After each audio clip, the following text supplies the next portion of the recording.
Sizə mənim tövsiyəm budur ki, gördüyünüz hər bir işi fərdi də olsa ictimai niyyətlə eləyin. İkincisi də ki, bacardığınız qədər birgə olun, birgə iş görün, birgə addım atın. O birgəlikdə dəhşətli dərəcədə belə deyək, təsirli islahat var, mənəvi təmizlənmə var. Xanım Zəhra bu yolda şəhid oldu. Həzrət Zəhra fəryad eləyəndə cəmiyyət niyə başa düşmürdü? Cəmiyyət ona görə başa düşmür ki, deyir ki, bunların davası nədir bilmirik.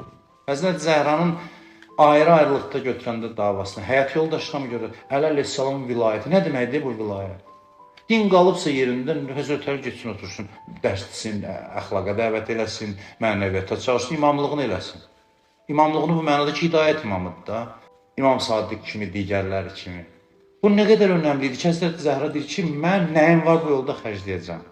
Və niyə fəryad edir? Çünki görür ki, bu mexanizm olmadan din olmayacaq, namaz güclü, funksionallığı itirəcək, namaz o işi ki, görməlidir, görə bilmir, oruc görə bilmir. Ona görə o biz nə gündə vurnuxuruq bir yerə çıxa bilmirik. Çünki o sistematik, o dərin düşüncəmiz yoxdur, ictimai düşüncəmiz yoxdur. İmam Musa Kazım əleyhissalam uşaqlarına göstəriş verdi ki, gedin bu ərazilərə və bura, göndərdi onların hamısını. O ki, deyir, gələcəyə hesablanmış addımlar, gələcəyə hesablanmış addım atdılar. Onların ayağı hara dəyibsə, orada Əhl-i-Beyt tərəfdarları yaşayır. Və yəqin ki, şükür Allaha biz layiq olmuşuq ki, burada gəlib çıxırlar. Hədislər var ki, özü göndərir ki, gedin, yayılın, yəni qalmayın. Görürsünüz, necə gələcəyi düşünür, bugün oturduğu cəmiyyətin islahına yox, həmin o sistemin formalaşması üçün. Hər bir addımlarında bu hikmət var idi.